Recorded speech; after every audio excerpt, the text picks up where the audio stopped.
how do we build ministries that actually meet the needs of individuals? Story, here's my story, at least ministry witness. So as mentioned a few times, I started in youth ministry, and that's really, I started in youth ministry, that's still what I do. 16 years in working with young people. For the first 5 years that I worked in youth ministry, I built the ministries exactly the way I was taught how to do it. And it was large. My first parish that I worked at in Florida, small parish, very few resources. Was starting the youth ministry from scratch. It had a new pastor. Pastor was on fire. Looked at our formation for young people in the parish. Realized that there was no youth ministry. He said we need to start one. So he hired a youth minister. That was myself. I was there for 4 years. By the time I left, it was the largest youth ministry in the diocese. I was recruited out to an underperforming youth ministry in the Archdiocese of Denver. Had a large budget, everything I could have hoped for in order to, just a really capable team that I built up. Built the youth ministry to be very large there as well. I say those things to give you a context for my ministry witness, because I said for the first 5 years I built ministry the way I was taught how to do it. And the last 11 years I've spent unlearning all those things. So, because there was a moment, I was working at my parish in Colorado. I'd been there 6 months. I had left my parish in Florida and youth ministry into capable hands. And I was preparing my next series of youth groups. So we did your typical large group model. We would meet on Sunday evenings for youth group. We had a youth mass. I had a capable core team. We executed the best program that we knew how to do, et cetera, et cetera. You know, it had all the frills of a great-looking youth ministry. And this was largely what I had done in Florida as well. I built this from the ground up, which took a while. And I looked at this picture of a group of 100 teenagers that I had taken to a Steubenville youth conference. And the reason why I had the picture on my desk is it was the parish in Florida. It was that group of teens. It was the peak of our attendance and participation. I mean, having 100 young people at a Steubenville conference. And I remember that conference in particular because I had lots of teenagers at that conference who have really profound experiences and encounters with Jesus Christ. And so I love these teens. And I honed in on this picture of the group of teenagers, and I started to focus in on a couple of the young people who I knew had left their faith. That when they hit college, they got eaten alive, and for one reason or another, they ended up leaving the Catholic faith. And I thought, oh, there's Jacob. I should really pray for Jacob. And right next to him is Patrick. I should really pray for Patrick. And then I started looking at another face of a teen, and then another, and another. And I realized, a lot of these young people that I know, 3 years later, they're no longer practicing their faith. And then I started social media stalking everybody in the picture to try to figure out, and I was like, how many of these young people are still practicing their faith? This was, FYI, a really successful youth ministry. I mentioned, grew to be the largest in the diocese. At that point, I was being asked to give trainings to other youth ministers and to mentor people. And do you know how many people in that picture of 100 young people were still practicing their faith? 3 years later, 10 out of 100. 90 had left the faith. And I was deeply troubled by this, because this was a really successful youth ministry. And so there was it was like a God smacked me over the head kind of moment, and I had to stop what I was doing and go and pray, etc. 2 days later, I was out to lunch with a mentor of mine who was a 25-year veteran of youth ministry. And he had built big, huge, large youth ministries. Was really, a lot of us consider him like the grandfather of Catholic youth ministry. And we were having lunch together, and he asked me, he's like, so how's everything going at your parish? I was like, it's going so well. We got like 60 kids coming to youth group already. My core team's amazing. This summer we're going to World Youth Day, and I've got this mission trip scheduled, and I was just singing my praises. I wasn't about to tell him what was going on, what was troubling me. He's not at that point. And so I was just talking about, I was like, this is all the things we're doing. He's like, that sounds great. I'm really happy for you. Just out of curiosity, how many of those young people that you're working with now do you think will become lifelong followers of Jesus Christ? And I was like, well, that's an odd question. I said, the guy's name was Jim. I was like, Jim, like I couldn't take a guess on that. Like, I don't know what the future holds. He says, okay, you're right. That's kind of an unfair question. Your parish in Florida, you had a lot of kids in that program, right? I said, yeah. He said, how many of them became lifelong followers of Jesus Christ? And I was like, are you like reading my diary? Why are you asking me this? And I found myself, the words that started to come out of my mouth were excuses. I said, well, Jim, it's not about the numbers. And man, let me tell you about the parents. Like, these parents were such pagans, like they just would drop their kids off, and like any success that we had with these kids was success, should have been considered success. The fact that the kids were even participating, and let me tell you what a jerk my pastor was, and man, if I just had a bigger budget and a little bit more capable core team, but he just called me out. He's like, stop the BS, stop it. He said, just give me a guess. And it was in that moment, this is the moment everything changed in my life and ministry. And I said, Jim, I don't need to guess. I said, I'll give you an exact number, 10 out of 100. Please don't tell my pastor. And it was in that moment that the Lord started to do something in my life. And started to, like I said, I started to unlearn the way I had been ministering. Because Jim started to dig in. He says, yeah, that's about what I see too. And I'm really troubled by it. And the conversation got real at that moment. And he said, so what'd you do with the 10 that you didn't do with the other 90? And I thought about it for a little bit. And I said, well, I had this like leadership team that I had put together full of teenagers. And the way that it worked is that in order to be on the team, they had to meet with me apart from youth group. We had a smaller group that met together, and I mentored them in their prayer lives, and we did Bible study together, and I gave them opportunities to serve, meaningful opportunities to serve in the parish. I got to know their families and really mentored their families. Got to know each of these kids' woundedness and really minister within that. And I just kind of went down all the different things I was able to do with them. So then the other 90, they went through my program. Like, they were at youth group every Sunday. They were participating. He said, he's like, what you did with those 10. He says, you know what that's called? I said, no, what's it called? He says, discipleship. He says, what you did with them was called discipleship. That's what Jesus did with the apostles. I was like, oh, that's what that word means. Okay. And he says, so you need to do that with every kid in your parish. And I said, there's no way. Like, the amount of time that it took for me to engage, to pour into those young people. I was like, I really mentored them individually, got to know their woundedness, worked with their families, etc., etc. I was like, I can't do that with 100, 200, 300 teenagers. He says, yeah, but you just identified. That's the difference between success and failure. He says, so you have to. And I was like, well, I can't. He says, that's the problem, isn't it? He said, so what would youth ministry, and this was back when small groups was a novel idea, it was like back in 2010. He said, what would ministry look like if instead of one big large group on Sunday, you had 12 small groups that met throughout the week with mentors that you poured into, and those mentors poured into them, like the Jan Ternowski did. And I was like, well, that's an interesting idea, but it never worked. This was back in 2010. Now it's actually a very common form of youth ministry, thanks be to God in the church. Things are moving.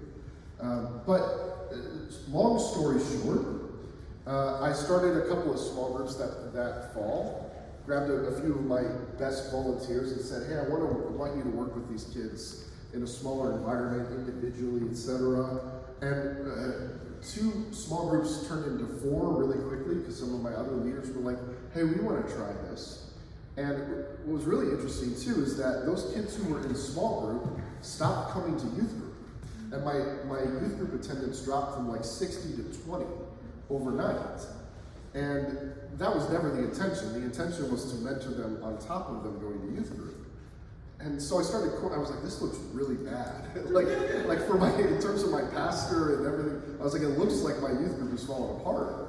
And so I cornered some of the kids, some of my best kids that were involved in these groups, and I said, hey, how come I don't see you at youth group anymore? They're like, well, I'm at my small group every week. And I said, yeah, but like, you're supposed to be going to both. Like, we miss you at youth group. And what I found is that each one of them is starting to say to me, essentially, to paraphrase, my needs are being met so much deeper in this small group, I no longer feel like I need that big, huge, large ministry you're putting together. See, because I was putting 80% of my time into the program, trying to put together dynamic lessons of the faith to keep kids engaged and teach them our curriculum, our scope and sequence, and try to find creative ways to communicate to them on their level. And that was very time consuming, and the reality is what they really wanted was relationships. They really wanted a person. They really wanted somebody to personally witness to them. Meanwhile, I was putting together silly games and eating stale pizza on Sundays, and it's not what I was interested. I hated doing it too. It wasn't what I was interested in doing.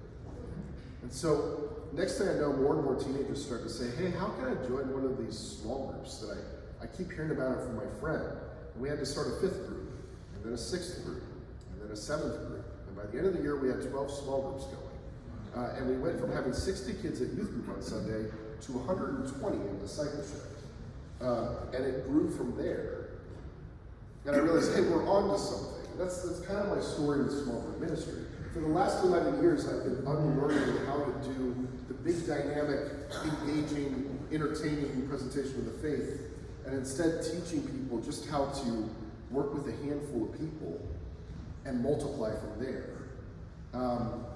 What's interesting, I mentioned that, I think I mentioned during Q&A, I can't remember what conversations I've had at tables versus in front of you, but I said during COVID, the youth ministries that I found had thrived. I actually have a Catholic high school in Des Moines, Iowa. That was one of my pilots. So when I first started doing consulting work and launching small group ministry, they were one of the first groups that I worked with. And they asked me, they said, does this small group idea work in a high school setting? And I was like, I have no idea, but we can try it. And so I went out, I did some training. They started to recruit volunteers within the community to come in and work with high school students if the high school students voluntarily would participate. And they came up with a method to start a small group, etc. They've now been doing it for 5 years, but what's interesting is that they actually hired a third-party firm to come in and do surveys and study the students post-high school to see if those who were discipled in a smaller environment were actually more engaged with their faith in college and into adult life. And what's amazing about this high school is, one, nothing changed for them during COVID, because moving their small groups to virtual and ministering to the kids during COVID was easy. They said because the relationships were already established and now these kids were isolated and the felt need was there for everybody. But they had, at the end of last year, they had 63 small groups going in their high school. Over 400 students voluntarily participating. And what they found is that, anybody want to take a guess of what the percentages of active Catholics that went through their discipleship small group ministry, how many of them were still practicing their faith in college? Anybody want to wager a guess? What's the percentage still practicing their faith in college that came out of discipleship? 75? Higher. 93? Higher. 95. 95% were active Catholics in college. Meanwhile, like those who didn't go, I know it's, I didn't do it. They were the ones who did the hard work. I just got them started. But they're my greatest success story, the fact that they actually have the data to prove it. Because they weren't just measuring as well, like, do they say they're active Catholics? It's like, are they going to Mass weekly? Are they praying every day? Are they engaged in their campus ministries in some way? And it was like head and shoulders, the data was, the kids who were discipled were deeper in their faith in every way. And so I was like, okay, there's definitely something to this. Like, good ministry, there are lots of good ministries that aren't small group based, and they're doing a lot of valuable things. I don't want to throw all things large group under the bus. The big conference, the retreats, even just like a formal class, a presentation like this, all of it has a place, but I found that the hinge, by which good ministry, like you have to have discipleship as part of the process of forming somebody. Otherwise, like all the rest of it is just supplemental and it doesn't make sense. Discipleship is necessary for somebody to grow in their faith. I really do think, like my spiritual director said to me one time, she said, I really think that those who become Catholic or those who grow in their faith, it's almost accidental at this point. Like she said, she was really throwing stuff under the bus, but she said, like our stuff in the church, or in terms of the way in which we do ministry, is so bad that if we do make lifelong disciples, it's purely by accident. You know, it's just this isn't the way Jesus intended for it to be, the way in which we're doing ministry now. CCD, the Confraternity of Christian Doctrine, I'll just go off. Any guess for how long we've been doing it that way? The formal classes with a catechist, when did that start? 120 years. Longer than 120 years. The actual, thank you for the guess though, and it's actually was started in 1562. You know, I think young people have changed just a little bit in the last 500 years. Okay, just a little bit. Yeah, I mean it's the reality is we can't continue to do things the same way we've always done them because the world has changed. And I really do believe that Jesus was onto something, that the age-old method of working small to grow big is the way that God intended for things to work. The idea is that I like to call it needs-based ministry, that what a small group affords is the opportunity to identify individual needs. I actually was having a conversation at this table over here at lunch, where somebody asked me, do you find that kids still, I forget how they phrased the question. Somebody said something along the lines of, young people are telling me more and more that they want to learn about Jesus, not the church. And I said, I would contextualize that differently. What I'm seeing with young people is that the Catholic Church does a tremendous job of answering the questions that teenagers do not have. We are not answering the questions that they do have. And so the Catholic Church is doing a tremendous job of answering the questions that teenagers do not have. Meaning that if a young person is questioning the existence of God, that's not the time to say, well, my curriculum says we're supposed to cover the sacraments. They're questioning the existence of God. Why would we talk about the sacraments? That's not the starting point for the conversation. When you focus small, and this is where one-to-one ministry comes in, you can identify where is the person at in their journey. That's one of the first things that starts to come out in conversation. And somebody said it during our large group processing time and meeting people where they're at. You start to identify, like, look, I think there's definitely something to be said for curriculum and scope and sequence, but seldom does somebody systematically go through their life in terms of their own personal journey, straight through the catechism the way that it's written. Like they're usually all over the place with regards to where their questions are at. So it makes sense more to say, well, what are the needs of the people that we're ministering to? And when you have a room full of people, or when you have programs that have hundreds of people in them, you immediately lose track of the individual needs of a person because they're all in different places. I found this doing youth group. I could either preach to the kid in the room that was poorly catechized and in need of just basic evangelization, or I could preach to the kid in the room that wanted to go deeper. But the moment I picked one track, I lost the other. Because the one that wanted to go deeper is like, yeah, I've heard the basic evangelization message over and over again. Let's get deeper here. Like, I want to know how to pray. I want to know why does the church teach the way she does. Meanwhile, if I go into that, this kid over here who's just questioning the existence of God and what's my purpose in life, etc., it's just over their head. They couldn't care less. When you work small, you can focus on individual needs. Another profound ministry lesson I learned, and just to kind of put this, really to send this home. I mentioned, so the parish of Florida, I built a big, huge ministry, but my first year there was a disaster. I came straight out of Steubenville, and with my bachelor's in theology, thought I knew everything, and I was like, Scott Hahn taught me how to read the Bible. I know how to work with young people now, and they ate me alive. I mean, it was. I got I put together my first year confirmation program. I was building the youth ministry from scratch. I was like, okay, low-hanging fruit, the kids who are in confirmation have to be here. So that's where I'm going to start in terms of trying to build a youth group.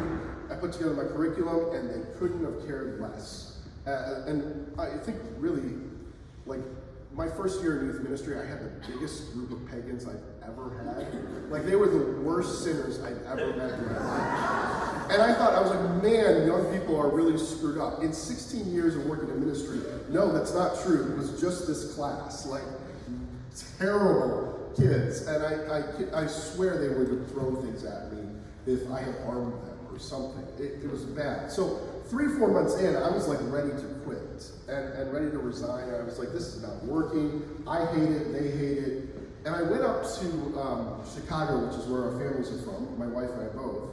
And we were going up and visiting family for Christmas. And I was just in this state of like, something needs to change. I'm doing everything wrong. And the way the Lord works, our flight back to Florida got canceled. And we were stuck in Chicago for an extra day. And rather than drive another like hour back to the burbs to go home, my wife had the bright idea. She said, hey, a mutual friend of ours from college is doing a missionary year in Chicago. She said, why don't we go visit him and stay with him for the night? And I said, perfect. Like, he can give us a ride to the airport the next day, etc. So we went and visited my friend Ronnie. Now, he was working with a ministry in Chicago called Emmaus Ministries, which Emmaus Ministries in Chicago, I feel like there's like 20 ministries named Emmaus Ministries. It's a very popular name. But this ministry, what they did is they ministered to prostitutes, male prostitutes in the streets of Chicago. It was a phenomenal, so they had basically the ministry got founded by a Catholic deacon who found homeless men who he found out later were male prostitutes on the streets, and he offered to give them a ride to the homeless shelter. And they got really scared and freaked out and said, no, we don't want to go to the homeless shelter. And he said, why not? Like, you're on the streets, let me get you a shelter. He says, no, you don't understand. We're prostitutes, and the homeless will ostracize us. They will abuse us. They mistreat us. Like, they were outcasts of the outcasts. And they didn't feel safe at the homeless shelter. And his heart broke for these guys. He started to get their stories, etc. And he decided to start a ministry to them. He moved his families into Chicago. They bought a house right next to Boys Town, which is where all the gay bars are in Chicago, or a group of them are.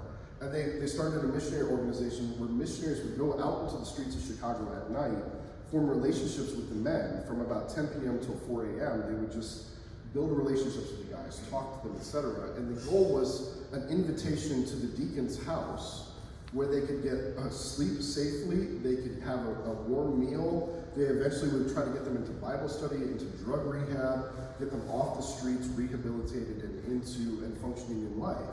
Phenomenal ministry. So that's the context of the story. We go and we visit Ronnie, and he says to my wife and I, hey, we have this thing we do with visitors called an immersion night. Do you want to do an immersion night tonight since you're stuck with me for the night? And my wife immediately says, yeah, that sounds great. And I think in the back of my head, what's an immersion night? Now I was like, well, maybe we're just going to go and follow the missionaries out into the streets and kind of safely stand in the background and watch what they do.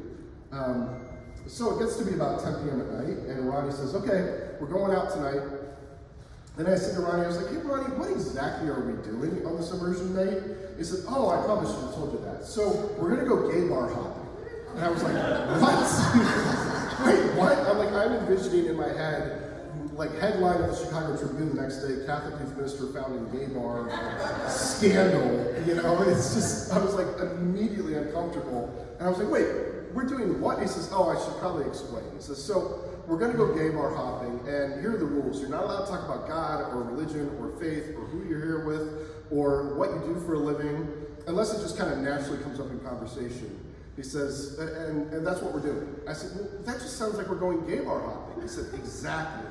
I was like, Ronnie, why are we doing this? And he said, you'll see. It's going to be an educational evening.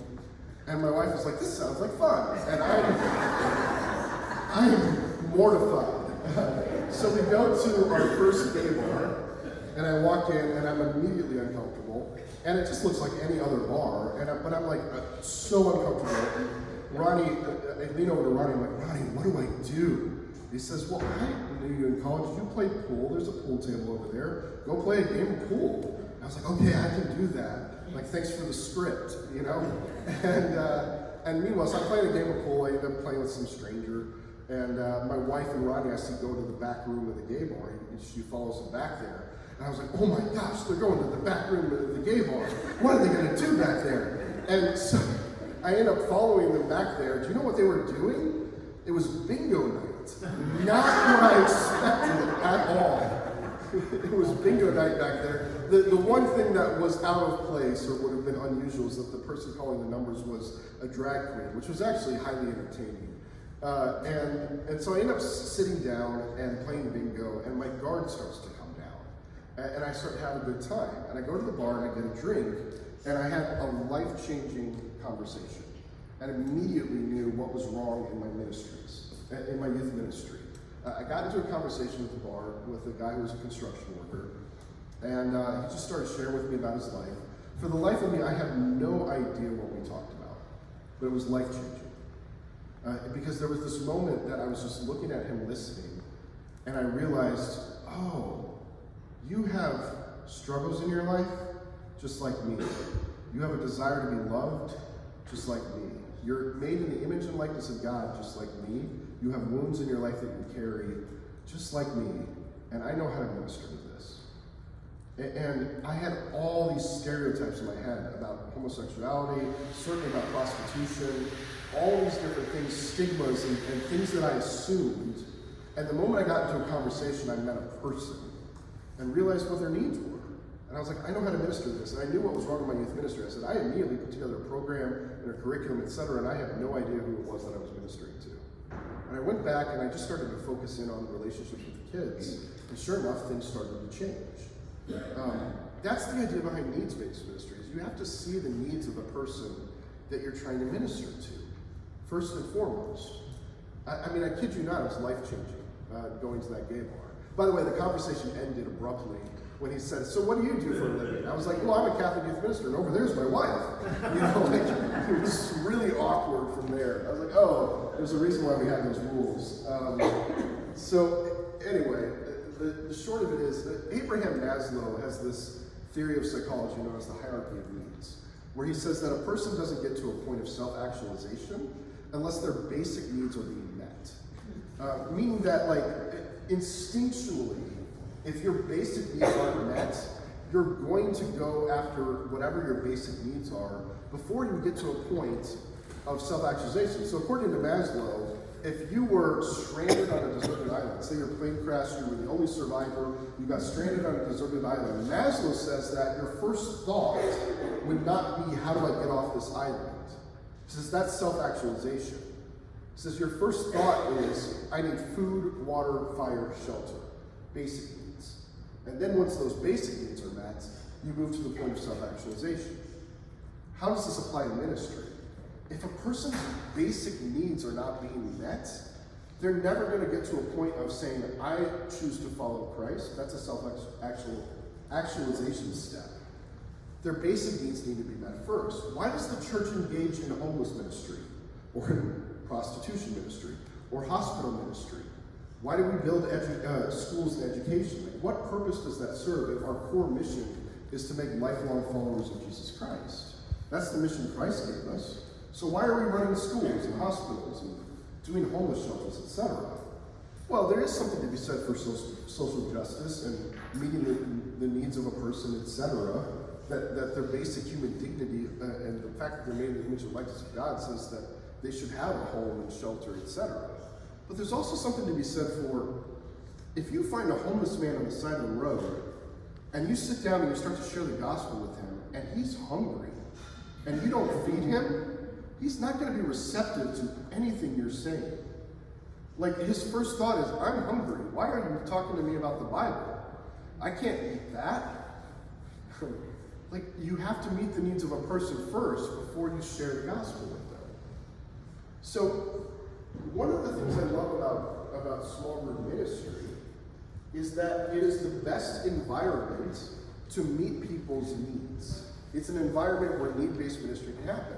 But you can see the problem immediately is if you want to, for example, minister to everyone in your parish community, or even better, in your parish boundaries and evangelize, and you're trying to meet the needs of individuals. Well, what are some needs of individuals? Well, they probably need relationships. If they're going to form in their faith, they need to have their intellect formed and know the teachings. You got to minister to their woundedness. If they're going to grow in their faith, they need to have a mature prayer life. We want to create for them a heart of service. We want them to participate in sacramental life. If we were to focus on each one of those things for individuals and trying to get them to that point, it would be extremely time-consuming.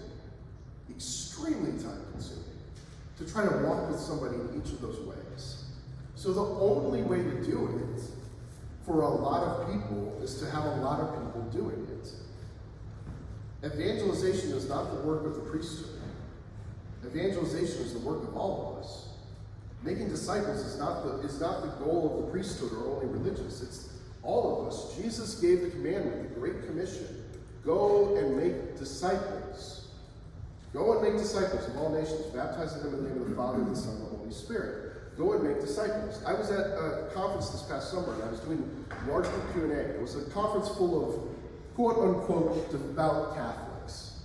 And somebody asked me at the conference, they said, how do you, I'll put it this way, it was a conference that a lot of Catholic organizations were at, and it tended to be like a fundraising type of conference. So a lot of Catholic philanthropists there. So the context of the guy's question was, how do you know which organizations are actually focused on making disciples? Because they all say they would be focused on it, but how do you know if they really have a culture of it? And I appreciated the guy's question. He actually stumped me for a second. I was like, well, I'll say this. Talk to the leader of the organization and ask them the question. Name the first names of 3 people that you are currently mentoring in the faith. Meaning that if they have an attitude of creating discipleship, they should be able to name the people that they are discipling themselves. And if they can't, they don't have a culture of discipleship. And then I found myself starting to yell at my audience because I said, and each one of you should be able to do the same thing. Can you name the name of a person that you are currently discipling? And I said, I was like, and if you can't, please go to confession. I said, because Jesus gave the command, it was not optional. He gave the command to go and make disciples of all nations. So you should be able to tell me who the people are that you are discipling. Several people pulled me aside in the parking lot after that and said, I was so called out by that. They said, because I couldn't name anyone. And this is one of my favorite questions to ask a bishop, by the way, too. And it's true. I mean, it's Father's back there laughing. It's like, man, put Bishop on the spot. I'll say this. You know who? A good friend of mine who's a chiropractor.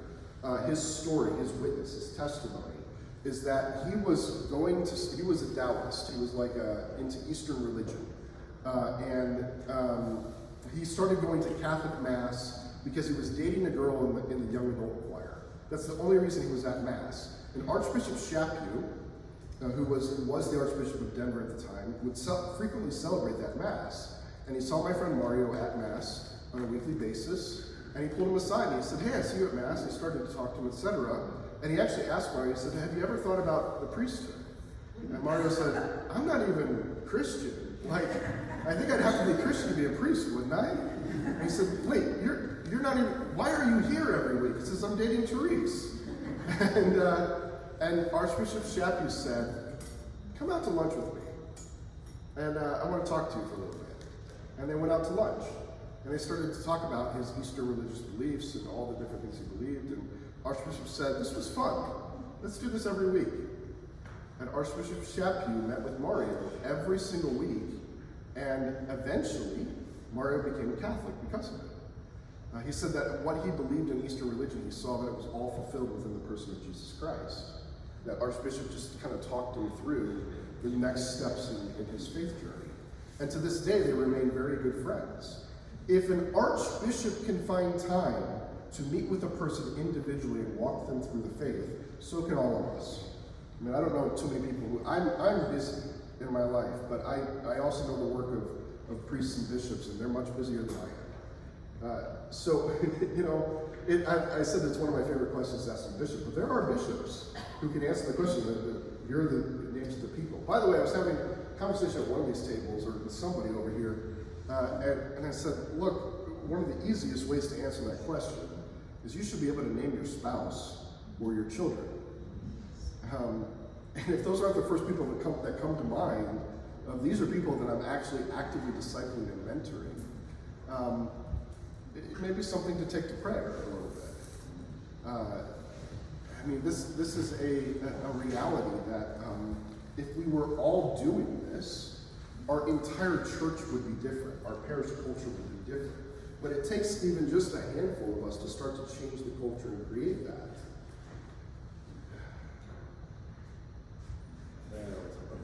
Okay. Small groups. Look, we can get into a little bit of the nitty-gritty of how you develop small groups, maybe during Q&A, because I think there's a lot of different ways, and the reality is there's a lot of different ministries that are represented around here. I know I have a particular method and way that I like to build small groups with young people where I engage parents, but when you've got people who work with adults, people who work with young children, people who are just individual parishioners, I don't want to get into nitty-gritty on how to.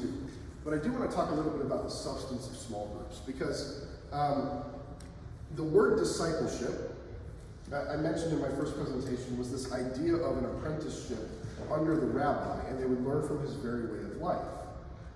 Nowadays in the Catholic Church, discipleship has become a hot buzzword. I get tired of these hot buzzwords in the church because it's true that discipleship is needed, but I'm finding that the word is now being used as a catch-all for evangelization, catechesis, etc. And I'm like, that's not, discipleship is very specific. It's meant to be mentorship. And I'm finding that a lot of people equate small groups with discipleship, meaning that if groups are meeting and they're small, then that just means discipleship is happening. No, the two are not equal. Small groups are the best environment, or one-on-one, are the best environment for discipleship to happen. But that doesn't mean that small groups are doing discipleship. Catholics in particular, I have found, struggle to get into a mindset of mentorship. We like our crutches, we like our programs. For example, I know a parish that tried to launch small groups parish-wide, and they had no idea what they were doing. And I really appreciate the effort, but they read a book, the pastor was like, yeah, we need small groups in the parish. And so what did they do? They launched Great Adventure Bible Timeline small groups throughout the entire parish, and it bombed big time. Not because the Great Adventure Bible Timeline is bad, but just because they didn't even know what they were going for. I didn't exercise, so I find myself back in a parish. I retired from parish ministry 2 years ago and started working full-time with my own apostolate that I started. And said to the Lord that I was retired from parish ministry, and much to my surprise, he called me back into it. That's a whole other long story that's irrelevant to what we're talking about today. But so I'm a director of faith formation, and the only reason I took the job is because I've got a team that I'm primarily focused on mentoring the team and changing the culture on the parish staff. So my entire job function is different, but we are doing something with our volunteers. We have 100 catechists. It gives you an idea of how large the parish is. It's big. And we have about 100 catechists. And this year, we have canceled faith formation once a month. All things faith formation, RCIA, youth ministry, religious education, etc., just so that we can do formation for our volunteers once a month. And they came to our first volunteer training. I think many of them reluctant, we're going to get some talk from Father on the Eucharist, or how to do better catechesis, or your typical Catholic subject. And they came into our first presentation, and I gave the presentation, and it was on vulnerability, which is a strange place to start. I said, guys, I want you to learn to lead with vulnerability. And I gave a talk on vulnerability, and then we did an exercise at the table. And the challenge was to be vulnerable. And the only thing we did in the exercise is they had to go around the table, and each one of them asked for prayer for what they really needed Jesus to do in their life. what do you need prayer for? And I kid you not, because we put tissues on the table knowing what would happen. And there were tears all over the place. And people sharing their hearts, their wounds. The challenge was to be vulnerable. And as soon as the walls came down just a little bit, all kinds of garbage came up. And we realized just how much our people were hurting. And these were my leaders. And people walked out and they said to me, they're like, that was one of the most powerful evenings I've ever experienced. Thank you for good. I was like, all I did was ask you what you need prayer for. This was the simplest thing to do. But just asking them to be vulnerable. Hey, what's really going on in your life? Share your life with us. The following month, we did a presentation on witness, and we did an exercise around the table where they had to share their story. What's your story about your walk with Christ? What we were trying to get to, and what I'm working towards getting them to, is this idea of communion, of learning to share your life with one another. What is Jesus in the Eucharist? He shares his very life with us. What is the church supposed to be? We share our very life with him and with one another. Like, that's what communion is. You look at the Trinity. I had our director of liturgy come in and give a presentation on communion to my volunteers. And I thought, she says, I'm going to talk about the Trinity. And I was like, oh no, this is going to be awful. And she's brilliant. She's an amazing speaker. She said, it drives me crazy whenever somebody says the Holy Trinity is difficult to understand or impossible to understand. She said it's simple to understand. God is love. And because he is love, he has to be three people. He has to have someone to love. And so we participate in the Trinity because out of love for one another. Like, this whole idea of sharing life with one another is the very essence of our entire faith. And I was like, man, that is, and I didn't do it justice. She put it much more beautifully and articulated it much more beautifully. But this idea of sharing life with one another is what we're trying to get our people to. And it was interesting. It was really interesting to see how people responded to that. We actually, as an experiment, sorry, I'm just sharing a bunch of things that we're doing in our parish right now, but as an experiment during Advent, we had all our priests talk about, give homily on communion, and we had a different theme each week. But during Advent, the second week, we talked about communion and the need for community, and how we're supposed to be sharing our life with one another, how that we're supposed to be a community that loves one another. And then we said, and we're going to challenge you to actually live this out right now and get to know one another right now. So at the end of Mass, they walked out into the parish hall, and not into the parish hall, into the vestibule.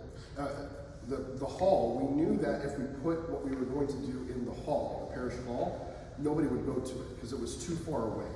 So we literally had people standing there with hors d'oeuvres and drinks ready to serve as people walked out into the vestibule.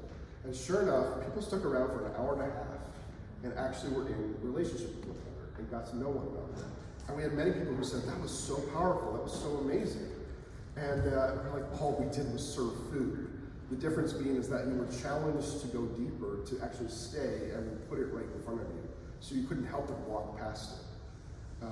But that was the idea. It was just this invitation into communion. So what do I think of when I think of small groups is that it can't just be a Bible study. Bible studies are a great thing to do and agree. But it also has to be vulnerable. It has to be a place where people can say, here are the crosses that I'm carrying.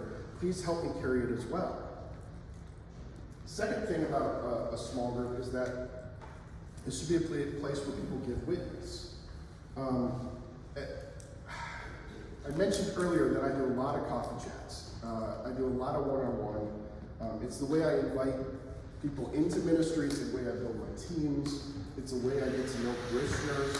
I have a lot of coffee chats that I'm doing on a weekly basis. I start every coffee chat the exact same way, regardless of who it is and what our agenda is. I say, tell me your story. If it's a person I'm meeting for the first time, I say, tell me your story. I want to know what your story is, what your walk with the Lord has looked like. And if it's somebody that I've been meeting with regularly, it's, hey, tell me your story in the last week. What's the Lord doing in your life right now? And I might do the same. I might share some of my story and talk about the way the Lord's moving in my life right now. There is a reality to the power of our stories.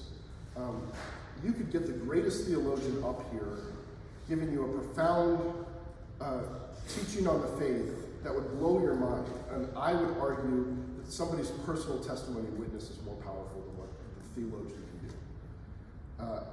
I remember 5 homilies that I've heard in my life that changed my life when I heard them. I could not tell you what the homily was last Sunday. Sorry. Seldom can I tell you what the homily was last Sunday. But there were 5 that I heard that changed my life. And every single one of them had the exact same characteristic. The priest talked about what God had done or was doing in their life, and then applied it to the gospel. But they gave witness to what God was doing in their life. They gave witness to a God who is alive and active and engaged with his people, not stories about what he did in the past. And they tied the two together. But giving witness, sharing our lives, is important. Giving testimony is important. It is more powerful than we give it credit for. And it's also something that any of us can do, is tell your story. Everybody's got a story, tell your story. You'll get better at it as you do it. Third thing I will say, starting small and growing big. I've seen many a small group that has started, that minister to the people within their groups, but never grow past that. There's something to be said for that. My men's group is very guilty of this. They do not grow past the group, and it drives me crazy. I live in Denver, Colorado. Denver is very much a mecca in terms of Catholic ministries that have started, and in part it's because ministries have multiplied into other ministries that we have grown so much. That being said, I will tell you that living in a place where there are lots of Catholics, lots of faithful, devout Catholics, lots of young Catholic families, I'm seeing a trend that is very concerning to me. That most of my Catholic friends want to build a bubble, want to raise their kids within that bubble, protect their innocence, and they've built an echo chamber. And they're trying to rebuild Christendom within that bubble. And I'm almost certain it's going to collapse around them. Because we are meant to share the gospel. Christians do not have safe spaces. Liberal elitist snowflakes have safe places, okay? Safe spaces. Christians do not have safe spaces. We are meant to multiply. And we are called to multiply.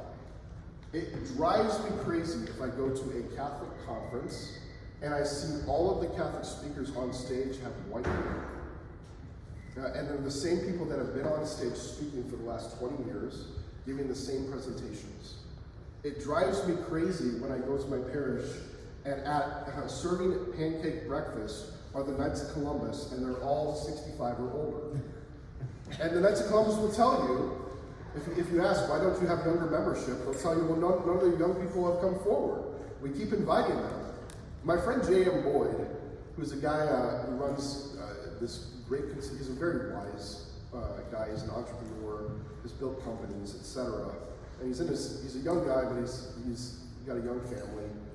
One of the knights came to him one time and said, how come you haven't joined the Knights of Columbus? We need you, we need your young blood, etc. And he says, that's exactly why I haven't joined you, it's because you need me. And he says, I got a family, I've got 7 kids, I've got a job. I don't need another commitment in my life. Do you know what would get me to join you? If instead of saying to me, hey, we need you to serve at the pancake breakfast, you were to say to me, hey, we're going to do an evening where we teach you how to drink bourbon.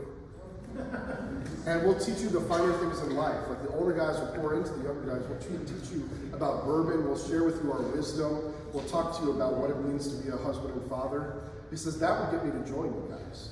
He says, but the fact that you need me to do service with you, he says, I don't have time for that. And I was like, that's really insightful. That's really insightful. Is that he lacked a personal invitation, and the personal invitation didn't speak to his needs. Like, he doesn't have a need for more activity in his life. He has a need to be mentored in his life. And he articulated it to these guys. there is a reason why the Knights of Columbus are mostly all in their 60s, 70s, 80s, is that their primary activities, by the way, sorry to any of the Knights that I'm just railing on in the room right now. I really do have a tremendous amount of respect for your organization. But there's a reason why it's older membership, is that the most of their activities are focused on serving, and the guys who have time to do it are the guys who are retired. And they're not actively engaged in personally inviting young guys into something that actually meets their needs, and then affording them the opportunity. When we decided to serve breakfast hors d'oeuvres outside of our parish, we were very intentional about not asking the Knights to do it. We said, you know what, let's not ask the Knights to do this. Let's go handpick some young families that we know, tell them what our mission is and why we're doing it this way. And lo and behold, you know what they did is they made a breakfast that was different than the same one that the Knights made every week or every month. It wasn't pancakes. It was like parfaits and hors d'oeuvres and whatever else. It was something different. But in particular, we handpicked young people and invited them into mission, and then gave them the opportunity to do that. And what do you know? They stepped forward. I was talking to somebody on a break that said, I'm a catechist, and I got an assistant, and I realized I'd never give her the opportunity to teach herself. And I said, I bet it's because you can teach better than her, isn't it? And she says, yeah, it is. I know I can teach the lesson better than her. I said, but the fact that you are not giving her the opportunity to teach means that she's never going to get better at it. She's not learning, you're not mentoring. I said, I mentioned that the people with the white hair that are speaking at every conference, it's the same speakers at every Catholic conference. I don't want them to go away. I want them to go backstage. I want them to mentor the next generation, to raise them up, and give them the opportunity, and share with them their wisdom, but give them the opportunity to serve with their gifts and their talents. We have to be intentional about raising up the next generation, because we have to afford them the opportunity. And sometimes the way to afford a new person an opportunity is to take a step back in humility and say, I don't know who's going to step forward to do this, but I know as long as I'm in this position, nobody will. And so if I take a step back, it will grow because I take a step back. I know a pastor, I won't tell you who he is, but on a monthly basis, he invites the men of the parish to go around the fire pit and drink bourbon and have cigars. And the relationship that we have with each other, it's just a regular thing. It's grown to 30 guys. It's taken a little bit of through the winter, a little bit. I'm just curious, is there a difference in generations in terms of people coming? So it's a mix of generations. Yeah, young guys. There you go. And older guys. There you go. No here, right here, lots of here. Yeah. But that's a pastor inviting people on a text or a phone call or after Mass, and it gets around that there's fun down at the rectory. Yeah. I like that. I don't know what the whites think about it. So if you're wondering, if you're like, okay, small group ministry, I get it. Small groups that are vulnerable, I see it. Small groups that are giving witness to one another, yeah, we need to build toward that. How do we start? That's how you start. Somebody has the intention of saying, you know what we need to do is build something that meets people's needs where they're at. And it isn't inviting them to Mass, it isn't inviting somebody necessarily to Bible study, it isn't necessarily inviting somebody to pancake breakfast. It's saying, you know what everybody likes to do? Sit around a campfire and smoke cigars and drink. And it's called Holy Smokes. Holy Smokes.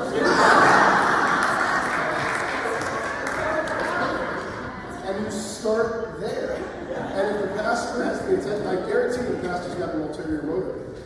He's pouring into those men in preparation to ask and call them into whatever it is that he's asking and calling them into. But he's going to pour into it. That's beautiful. Perfect. Not as a Columbus people and motorcycle guys. Yeah. Columbus. Yeah. Imagine if we had all kinds of ministries that were doing that kind of work. There is a reality. I don't want to rail. I don't want to rail in any ministry. Lots of ministries do lots of good things. I was talking to a leader of a moms group recently, and I asked her. I said, "How many single moms do you have in your group?" And she said, "Well, none." I said, "Do you provide childcare during the moms group?" She said, "No, we don't. Like our kids are either in school or the husbands are watching them, etc." I said, "I bet that's why you don't have any single moms." Now, not to say that the group had to necessarily be for single moms, but it's something to be aware of. Is to say, hey, why aren't we reaching these people? Because we're not meeting their needs.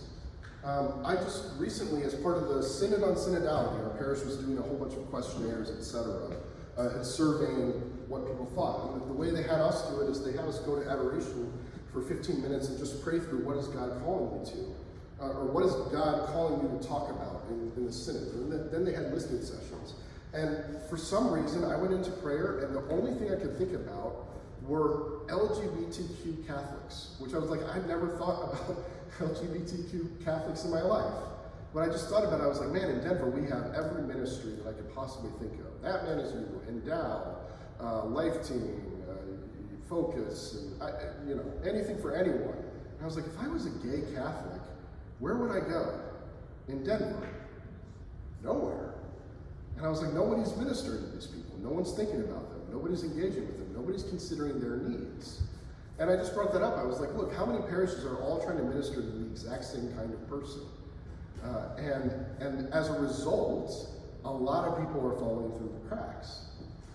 When you focus in on individual needs, all kinds of needs come up, and you start to create ministries to meet those needs. So how do you build stronger ministry? You start by engaging and identifying, well, what are the needs of the people that we are looking to minister to? How do we put something together that will attract those people in such a way that we meet their needs? And you go from there. And you'd be surprised how quickly it grows. When people's needs are being met, they will make time for it. They will prioritize it. And if it's feeding them, they will actively engage and work towards building it up and raising up more people. So I always say start with a small group, start with one group, but have the intention to grow bigger. Have the intention to grow past the group itself. And it does require attention to having a desire to multiply. That's how you build a movement of the Holy Spirit that is meeting the needs of everyone.